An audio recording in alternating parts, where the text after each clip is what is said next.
Backstage with Simple Church, podcast numero uno. Number one. Here, this is a little backstage look into Simple Church. We're here with Justin Hagler and Caleb Kwok. Yeah. Kwok? Kwok.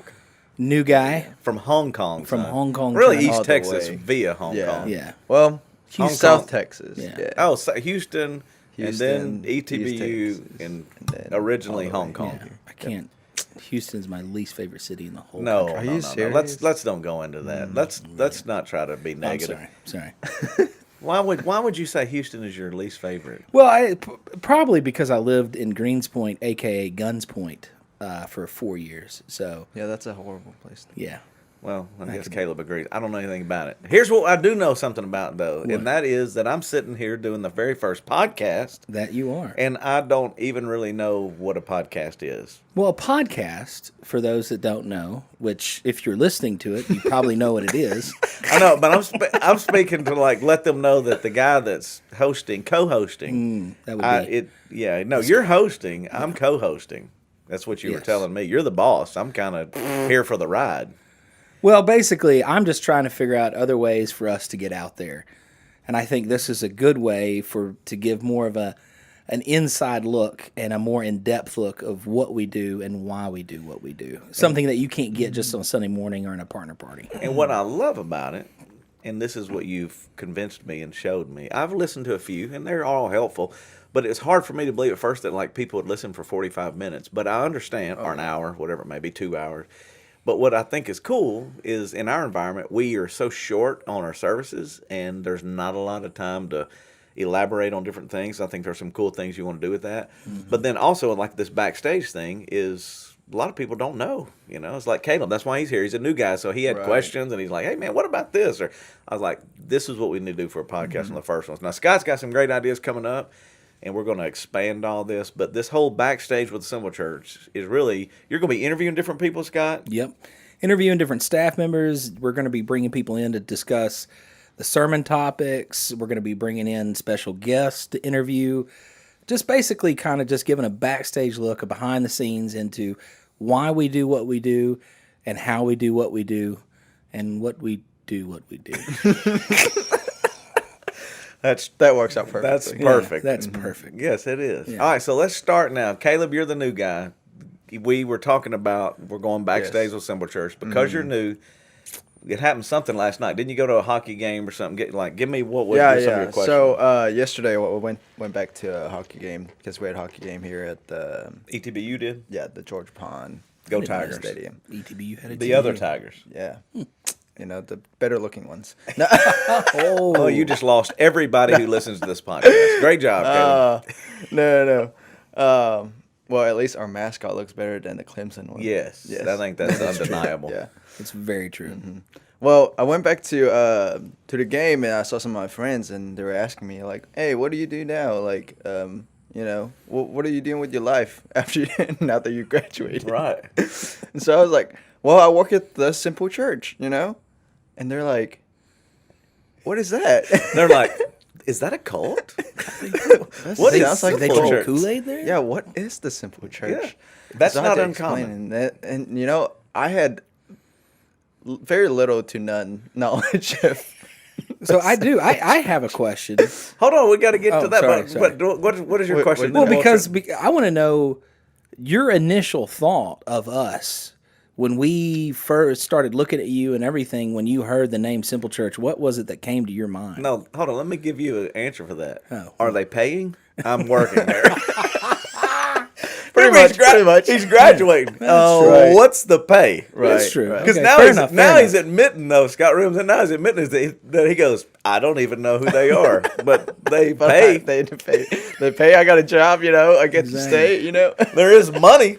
Do you have money? Yep. No, really, that's a good question. What did you think when, you had to do a little my research. initial thought, yeah. Well, the first time that I visited, I was like, oh, this is kind of cool.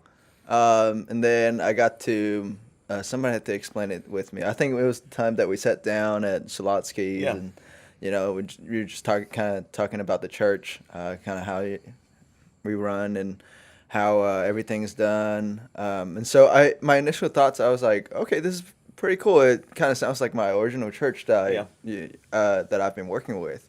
And so all of the ideals, even like going back to the background, because I know a little bit of the background, but I'm gonna have to get you more in depth on it. But the background of this church and the church that I worked at, it's kind of similar, and the work environment, staff dynamics, kind of similar as well. And so that's why I was like, okay, this is a good pick. Yeah. So here's, and we're glad you're here, because if you don't know Caleb, and what you're going to do a podcast, unbelievable story. He really did come from Hong Kong at 15 years old. Not a lie. No, it's not a lie. And it's, to me, dude, you're a great story in general, which that will be one that will go backstage with staff members. But to answer some of your questions, the common question people ask is why is it called Simple Church?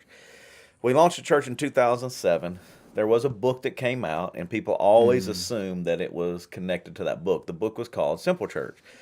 To be honest, I did not read the book. I saw it in the store. I knew the title, and I was like, well, that's an interesting concept, but I didn't read it. I don't know if it was just time or, whatever was going on, but I thought it was kind of cool. But that is not why it's named Simple Church. The reason it was named Simple Church is because I grew up, and I say this a lot in the services, and we've talked about it in the past, but just church was complicated. I had a Catholic background on my grandparents' side, a Baptist background on my parents' side. My friends were Nazarene. I had Assembly of God. We had all these different denominations. And everybody was saying they were right, and everybody had opinions, and everybody was disagreeing on a lot of stuff. It wasn't what they agreed on. It was more about, well, we don't dance, and we don't listen to this, or we don't watch that, or you can't do this, or you can drink. We're Catholic. You can party. You can. So there was all these different opinions of what everybody thought about all that. Right. Well, I only worked in one church, and it was a Baptist church. So for 16 years or so, 15 years, I worked at a big Baptist church in the community, First Baptist Bossier. And as I got in, I never thought I was going to work in a church. I never thought I was going to be a pastor. So that's kind of shocking to some people. But really, I'm a kinesiology degree person. All right, that means Sports. that means PE coach. It's a big word. Big word for PE coach. But whenever all of those things were going on, it was just very complicated. So when we had an opportunity to launch and do something different, which, again, there was a lot of thought, many years, all of those 15 or 16 years, thinking about that, I was like, man, it really needs to be simple. And it needs to be something that everybody can kind of come together on and go, I can agree on that. Well, then, obviously, it was based on Jesus, not a denominational thing or not a church thing, but what did Jesus say? And it came back to the whole Great Commandment. It's like this whole thing of, man, if you can love God and you can love people, I thought, man, that's pretty simple. And Catholics agreed on that, and Assembly of God agreed on that, and Methodist and Baptist, and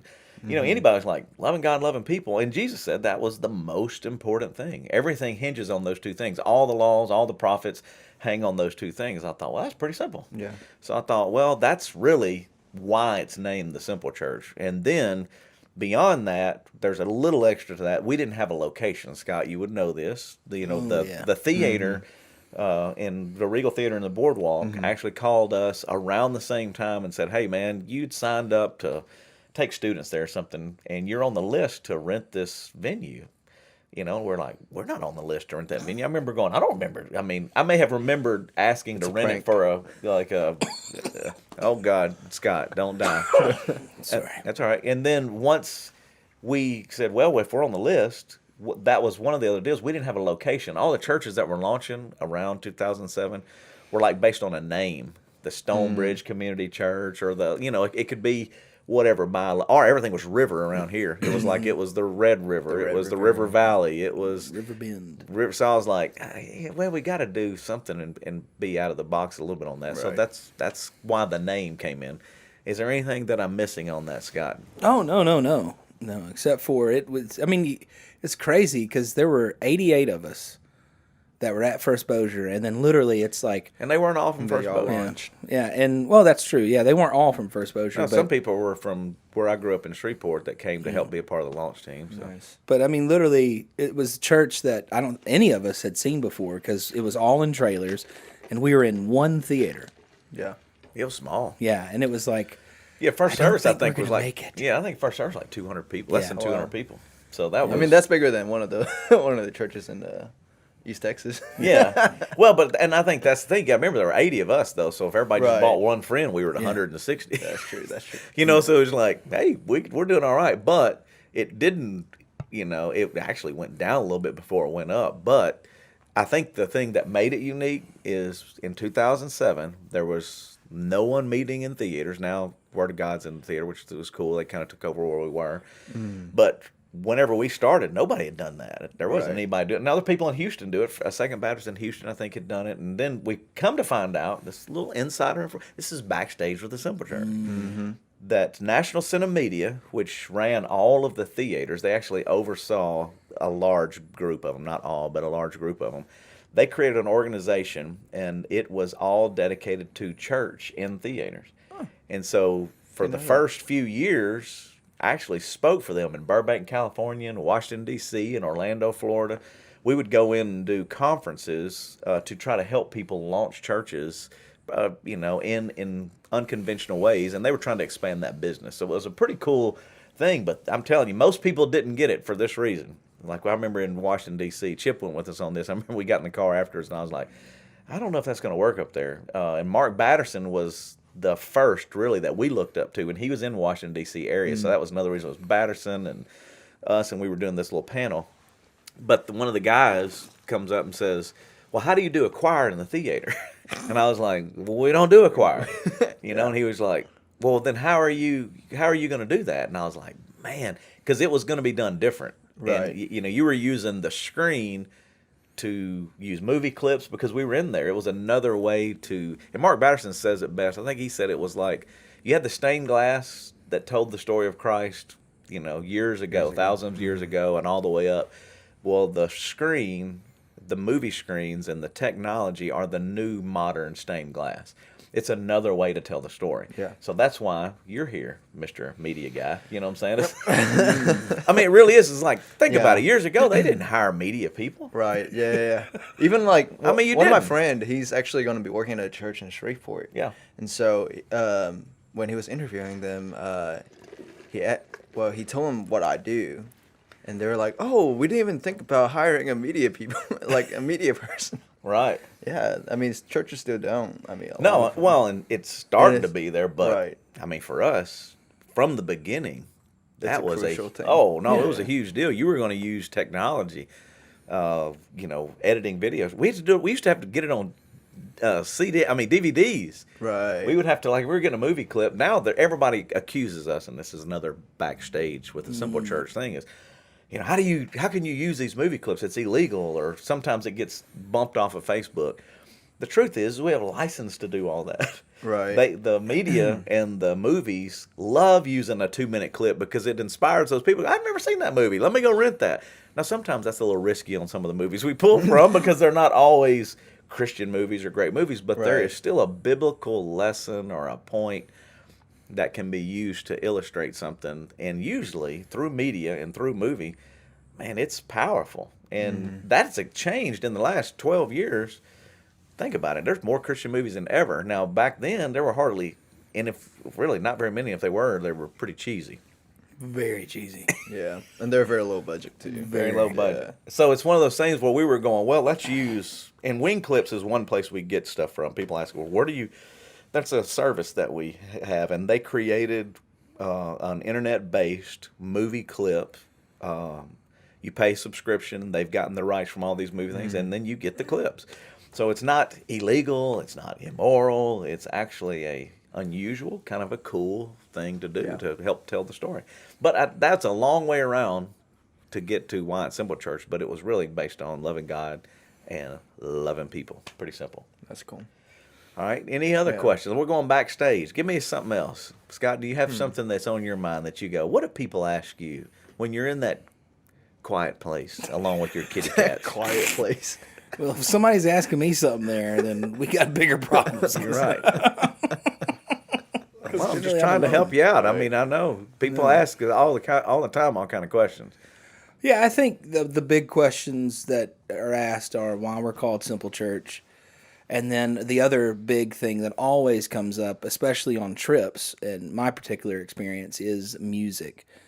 Everyone is always asking, especially because we're different now, but definitely back in the day, we used to play a lot of secular music, and We're still going to. yeah, and that's true. But the question is always, why don't we do more, or why not more, but why do we choose certain secular songs to go along with, like, why are we playing that music Yeah. is the big question. Good question. All right. So it's kind of the same thing as the movie clips. So you got to remember, we launched it. There's still a lot of great churches in the area. There are a lot of great churches across America. But the one thing that kind of pushed me to start and get people to do the Simple Church was that not everyone wanted to attend those churches. And that's offensive to some because they're like, well, why not? We do great worship or we do great preaching or we have, and I get it because I worked one for a long time and we tried a lot of unconventional things and still couldn't reach some people. So the idea was if you launch something different, it might appeal to someone different and it might reach different people that typically don't go. So some of the key components were, we're not going to worry about clothes because when I grew up, clothes were a big deal. My mom, I can still remember my mom freaking out because we were lower to middle income. My dad worked at AT&T. My mom was a janitor, a maid. Okay, so they worked to do what they can. And they were worried about going to the big church up the street because we didn't have the clothes to fit in. And this was in the, again, 70s, you know. And I'm like going, how silly is it that a family that wanted to go to church, their concern was, I don't know if I have the right clothes, and we're just not going to do that. And I was like, that's jacked up. We cannot do that anymore. And then fast forward to when we were working at First Bossier. When I first worked there, we wore suits and ties, even in like as a young person. And I'm like, and I know that it was the whole idea of you present your best, you bring your best. That's what we heard growing up, and that's kind of was the mantra. Well, the truth is if the scripture's true, which I believe that it is, it's like God's really looking at our heart more than he is our outside. And so why are we so focused on the outside when honestly we probably should be more concerned with the heart? Right. And so if someone can't afford something nice, don't judge them or look down on them because of that. Now, if you want to wear something nice, great, knock yourself out. That doesn't mean you can't. But don't look down on somebody because they only have flip-flops and shorts or what have you. And if it is a casual environment that gets someone in the door, well, then that's a good thing. Now, I know some people still disagree with that, and times may have changed or they think they've changed. But in Louisiana, it's still what it is. There's still people that go, man, I would rather just be casual if I can. And it's changed. In 12 years, church has gotten more casual. But when we started in 2007, that was a big deal. The other thing was the music. So most people, when it came to church growing up, like I grew up in Baptist church in the 70s, and Catholic church was high. Well, I mean, pipe organ. And all of us are like, going, man, ain't nobody heard that on the radio. You know, we ain't listening to that. Not to say it was bad. Not to say that it was just, that's what it was. Right. So nobody really got it. Everybody just kind of sat quietly and like, don't do nothing. We got to the Baptist church, and we had a piano and an organ back in the 70s. That's all you had. It wasn't that it was bad. It was just, that's what it was. So me and my brother would bring Hot Rod magazines and put them in the hymnal or his Bible. Do not judge him. That's just what he did because he was bored and he wouldn't do it. But when we got to the singing, we had a good friend named Larry Alton. He was the worship leader. They didn't call it that. I think it called it song director back then. Big difference, right? Yeah. So he was really a great vocalist, and he did some great solos and stuff, and it was beginning to kind of change. I'm like, man, that was pretty good. But he was still kind of in the box of it's a piano and an organ. Now he'd play a track. You could play a CD that had different music on it, and you could sing to it, or a cassette tape, children. But as that even progressed, you could tell it was beginning to change. Christian music was changing. Right. The industry was changing. So when it began to change, people went down that road. So it was long, 30 minutes, 40 minutes of singing or whatever. Well, once again, I would listen to my friends that weren't going to church, and they're like, man, they just stand up and sing too long. It's like, good night. How long can you sing? Because not everybody likes singing. I know that's shocking, and everybody believes that worship is singing. When I believe it's way more than that. I believe it's your life, and worship is singing is a part of worship, but it's bigger than like, hey, man, I've got to sing these songs. Well, when we started Simple Church, I was like, look, let's try to keep everything shorter. The one thing that I heard somewhere, and I don't remember where I heard it from, is like you would rather them leave wanting more than sit there going, when is this thing over? So the idea was shorten everything down. Make the whole thing 45, 50 minutes. Keep it simple. Keep it simple so that they come in and they go, it's a short amount of songs. So if you love it, you may go, man, that was cool. I really liked it. You might want to play a secular song because we're trying to reach people that typically don't go that they may recognize. And then, like you said, Scott, that started off that way. We don't do it as much anymore, but we still do. Like, I mean, they'll still mix them in because the idea is, oh, I've heard that before. Or, man, I recognize that. Well, plus too, I think the back part of it is when you do play that secular song, which may be a country song or whatever, you hear that out in public. You might hear that when you're at Walmart or in your car, and then it takes you back to that point that was made to that. So there's that connection that's beyond just in those walls. And the truth is, this is what's so silly about all this. Really, when you think about it, there are some great Christian people that are country music artists. Oh, yeah. And so their lyrics are being written from either a broken place or from a healed place, redemption. And so even though it's played in secular, now again, do we play beer and whatever country music songs? Very rarely. I mean, there may have been in our 12 years that was something to have fun, to be silly, or to kind of poke fun at something. But honestly, no, the songs that are chosen are really there for a reason. Now, it is true, if you're listening and you're a backstager and you're going, well, I heard they played Motley Crue. I heard they played the Motley Crue. We did Easter one year because it was Kickstart Your Heart. It was all about a heart doing for the children's hospital. So it was all a heart logo. So we were like, dude, let's just play instrumentally a little. It's kind of fun. I mean, dude, let's get them up. And it was all when they were throwing their hearts to. Now that sounds weird, throwing your hearts. But we had a little foam. We had foam hearts that raised money for a children's hospital. Oh, and nice. you threw them in the arena to have some fun with your family or what on Easter.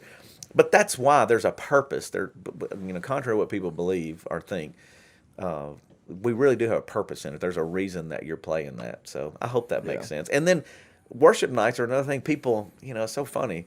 We don't know what we're going to call them that this year or whatever. We're still working through that. But most people may not know this if you're a first timer. I actually was in a Christian band. I led worship for a long time, so I get it. The one thing I learned from that is, though, it takes time to do that. Mm-hmm. And the other thing is you can't manufacture that. So like you traveled with us, Scott, back in the day, and some camps we'd go to, and they would say, you need to have the Spirit show up at 8:05 because we need to eat dinner at whatever. And I'm like going, man, I wish I was that good, Right. Oh, yeah. You remember, though? Oh, yeah. They were going, and Shout to the Lord was a big song back in the day. Yeah. And I can remember them going, you're just going to keep playing that until God does something. I'm like, I bet he's going, man, can you change the song, man? I mean, like, good night. It's because it was overdone. Right. I mean, to the point that the kids are going, dude, we got it. I mean, let's move on. We get the point. Yeah. Like we were shouting to him. Let's move. But that's the thing is it's not manufactured, and it has to be an environment that is set up for that. So what we do in the Simple Church is try to create space and freedom in a worship environment to do that. And we do that at another time, not on Sunday morning. So we have done that at Silver Star, which is a great partner, outdoor concerts. We've done it at the lake before. We've done it at Cypress Lake. We've done it at Municipal Auditorium. Sometimes we bring in special guests. We've had Lincoln Brewster, who's a great worship leader and one of the best in the country. King and Country have been here for King and Country. So it's not just a concert. It's like trying to create a worship environment that sometimes people are better at it than we are. We brought in Cameron, who works over at Broadmoor. He helps us sometimes. Like, hey, man, come over and help us lead worship, and let's try to create this environment. So we're not saying that it's not important. We're just saying that on Sunday morning, the idea is to reach someone who doesn't go, keep it simple, keep it short, keep it understandable, make it recognizable, and obviously give them Jesus in an unconventional way that we believe will change their life. Right. And that begins the process, Because a lot of churches I know has like come with the stigma of, oh yeah, you're going to church. It's kind of like traditional, and you have to dress this way, you have to act a certain way, and it's kind of all like, I don't know, fake to me. Yeah. And so like that's I enjoy and I appreciate the raw and authentic.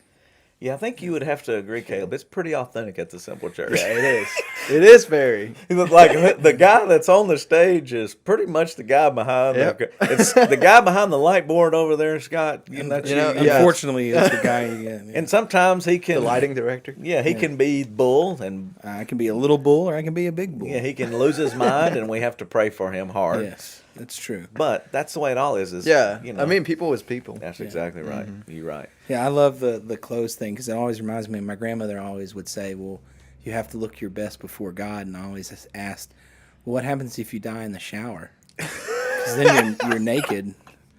So That's your Scott, best. only you. This is Backstage with Simple Church. This is the real deal. Yeah, Well, I guess- if you died in the shower, yeah, I mean, you're not in your best then. No, probably No. not. No. Nope. But see, he would have chosen to take you home. Maybe it was your best. The Lord will determine your days, brother. Jesus juked the shower joke.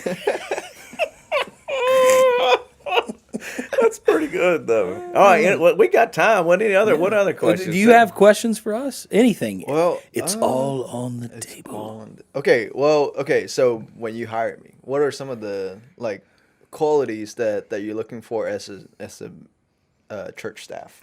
That's a You know? good. That's a backstage You know, question. good. That's question. a very backstage. Yeah, let me tell you what we loved about you, and yes, what we generally look for. But the number one thing is probably, if you were to go now, obviously Jesus. I mean, so don't Jesus juke me here. But if you go beyond, like they love the Lord, they have a relationship with the Lord. It's Right. chemistry. So for me, which some people get, some people don't get. Some people criticize, some people understand. It's about relationships to me. Mm-hmm. So everybody in the Simple Church that was started and has kind of gone through, even with like Jonathan Machen recently moving to Cyprus or whatever. The reason, whatever. Yeah, no, I'm saying that as he moved, people are asking, it's like, dude, I want the best for everybody, but I also want to do life with the people that you really enjoy doing life with. Right. So as you're navigating that, I've known a lot of these people my entire life. So even Amber, who's brand new, Amber Barnwell McDonald, coming on to do life groups. Well, it's because I went to college with her. I went to church with her. I grew up with her parents. I was on the lake with her brother. So it's not like, and some people criticize and go, well, you could have got a better life group person somewhere. Maybe you could have got someone who's more experienced or whatever. Well, number one, we don't pay great. So we don't have a lot of money. We don't have a lot of money in our church budget to do that. Now we pay okay, but we don't pay great.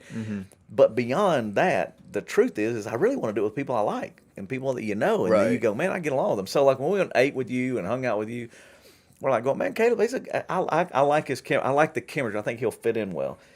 Your work ethic is tremendous. He's already building apps and, editing stuff down and printing. Even the backdrop for this today is like, hey, man, we need to do this today so we can put it up tomorrow. That was like I went yesterday. back at 8 last night. I was like, I got to get this done. But see, and here's the thing is, there's some people go, I'm not going to do that. They're probably not going to make it here. Because the one thing for sure in the Simple Church, it's harder than any church I've ever been in. Oh yeah. The reason is, I've only been in one, but I also traveled with Jeff Moore. We went in a bunch of churches all over America. I have friends that work in churches all over. Because we're still in setup and teardown mode. You're still in this birth of a church. We're not a 100-year-old church. You're not a 50-year-old church. You're not a 200-year-old. You're only 12 years old. So you don't have a lot of staff. There are no secretaries. There's not a lot of overhead of paying people to handle things for you. You got to handle multiple jobs. And I'm confident. That's one reason Johnny I don't blame him. He's like, dude, it's a lot. He did it for a long time. And he was going through stuff. So he was like, hey, man, maybe I need to find something. Dude, I get it. But this is the environment. And, it's my life. I'm not going anywhere. I'm not taking another church. I want to do it till the day that I die. I mean, we launched a Similar Church with a reason of being in this community to impact the community, to change the community. And you can do that better when you have people that you trust and that you like working with and you have fun doing it. I hated going to work and it wasn't fun. Yeah. I hated when it was like, and I personally believe when it gets to that point, you need to find something else to do. Yeah. If it's go to another place or if it's go try something else, because there's always hard stuff. And in our environment, we're still set up when we tear down. Solving problems is difficult. We have loving God, loving people, solving problems. Another behind the scene thing. It's difficult. anytime you try to feed homeless people, you take care of kids that don't have food, shoot kids, shoes on kids in the community. Shoe kids. Y'all know shoe kids? No, I didn't say shoot them. Sounded like shoot. Well, the last time I checked, I've not shot a kid other than that's on the good. paintball field. Oh. And that's pure joy. That is joy. Have you ever had those kids back in student ministry? You just Yeah. nothing like taking them to Knock 'em paintball, just Yeah. light them up. Oh, yeah. Watch them cry like I did that. babies. Yeah, I did that just yeah. a month or two ago with a high school ministry. Nice. Yeah. And that's why we're also in counseling. Thank you, Hassan. Clint Davis. But it's true though. But it's like, you want to be able to have a good time with it. You want to be able to Right, right. laugh. You want to be able to go. And there's always serious, dude. It's so serious. I got a text this morning of one of the guys I went to high school with. He's ate up with cancer. And I'm thinking, man, it's so heavy. There's so much difficulty. There's so many challenges. But to have the opportunity to love what you do, to know that it changes the world, it changes you, and then to have people that you want to do it with, like that you laugh with, and you go, hey man, let's go enjoy, whether it's going to Guatemala or going to Shreveport or going to eat lunch. I mean, most people don't know this, and you've already figured this out, but Symbol Church, for 12 straight years, every Monday, we've eaten lunch together as a staff. Yeah. There's not a lot of churches I know that have done that. Yeah. And it's sometimes people, they get aggravated. I'm like, dude, it's because it's family. Right. To me, I want to have that Share family a meal. environment. Yeah, share a meal and laugh bread. and talk and hang out.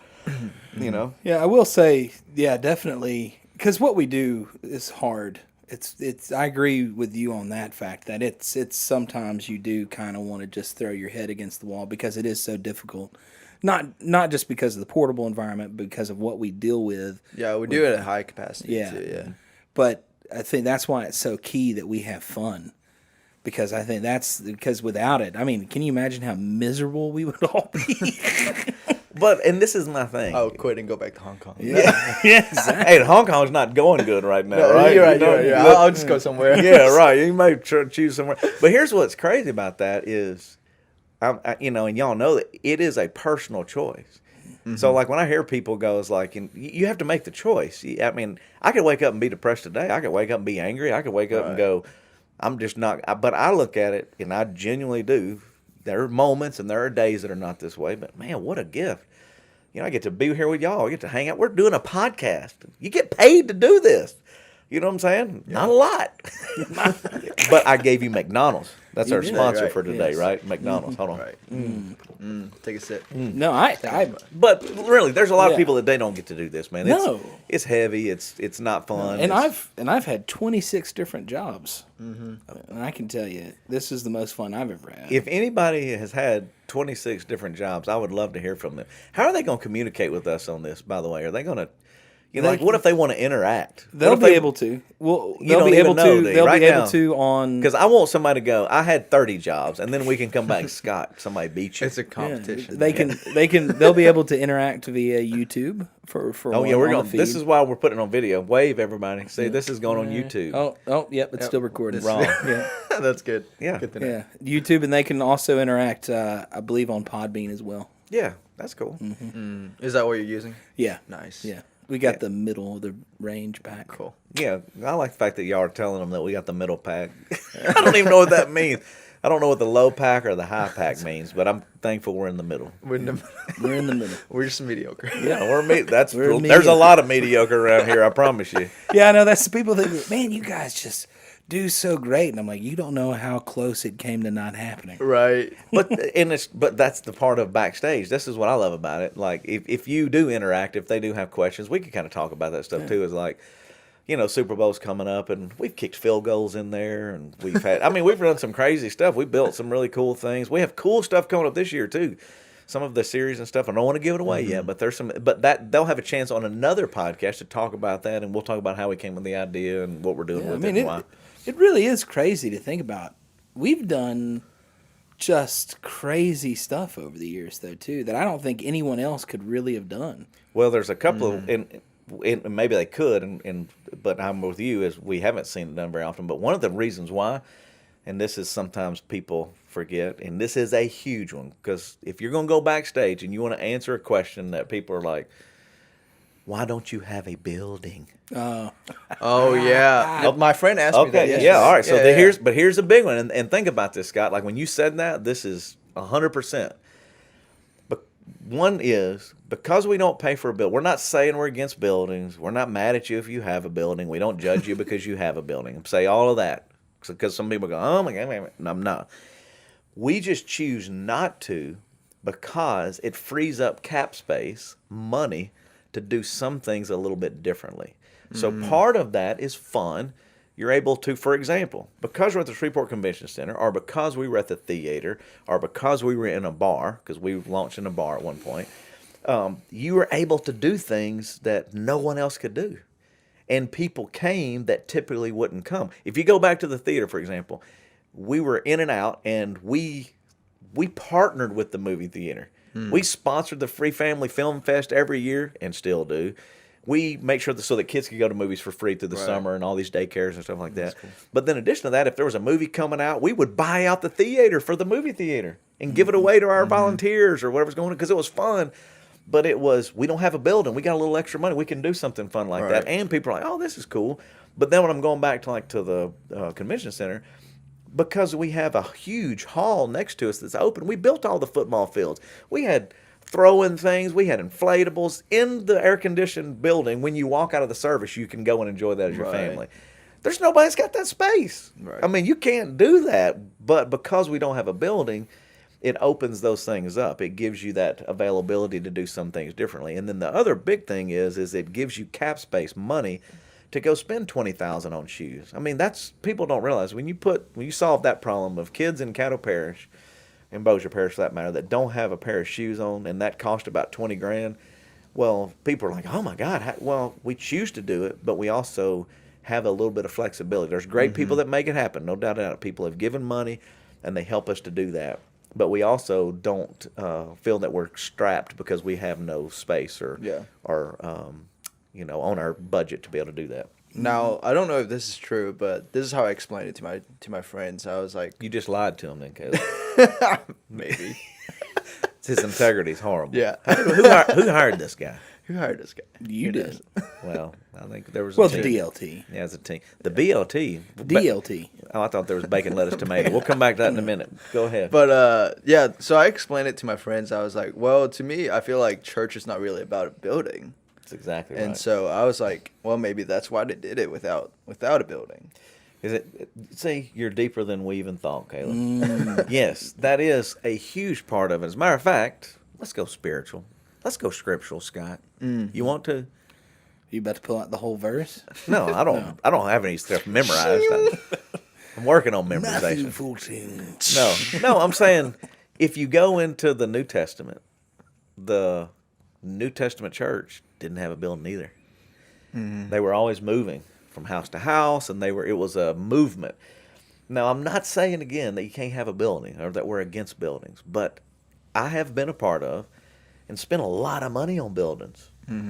And the problem is, the tension is, and I think everybody that's leading a church today, and I've had pastors in this community come to me privately and stop me and go, goodness, I wish I could do what y'all are doing, because we're barely getting by paying this mortgage or paying on this building expansion, and it scrapped us, and we have no freedom, and I'm like, I get it.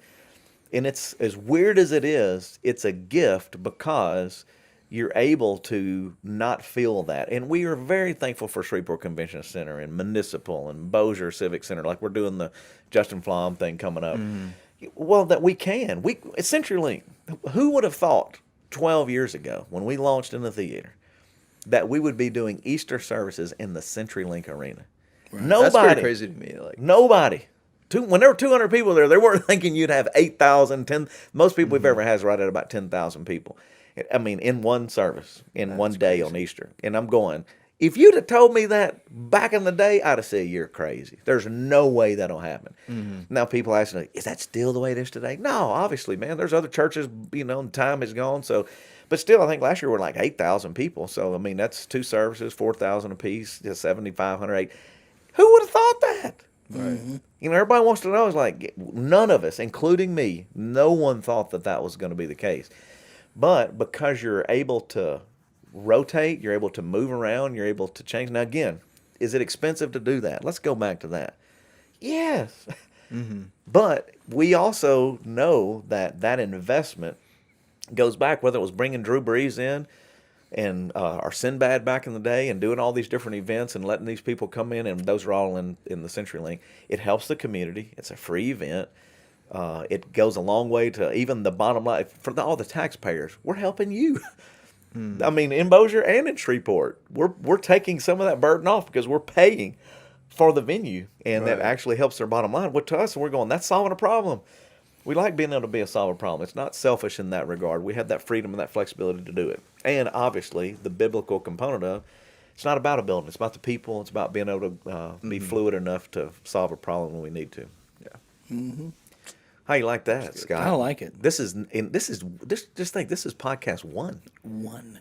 You know, We're going in that. How long are you supposed to do this thing? Well, it's about an hour, which we're getting close to that.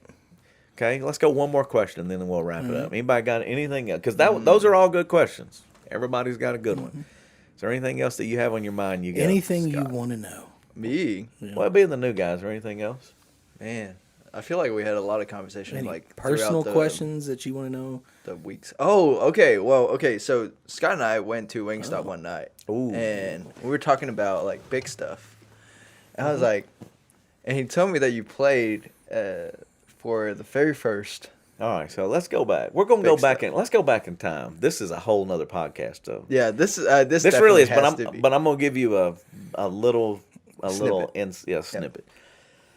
So, when this is in the 90s, so early 90s, I moved to Nashville in 92, moved home in 93. So I was in Nashville for about a year working for Forefront Records, Jeff More in the Distance. Great time in my life. Saw all these different churches all across America, all these different experiences, and it was at the pinnacle of Christian music. DC Talk and Audio Adrenaline, and I mean, it was the birthing of all these great groups.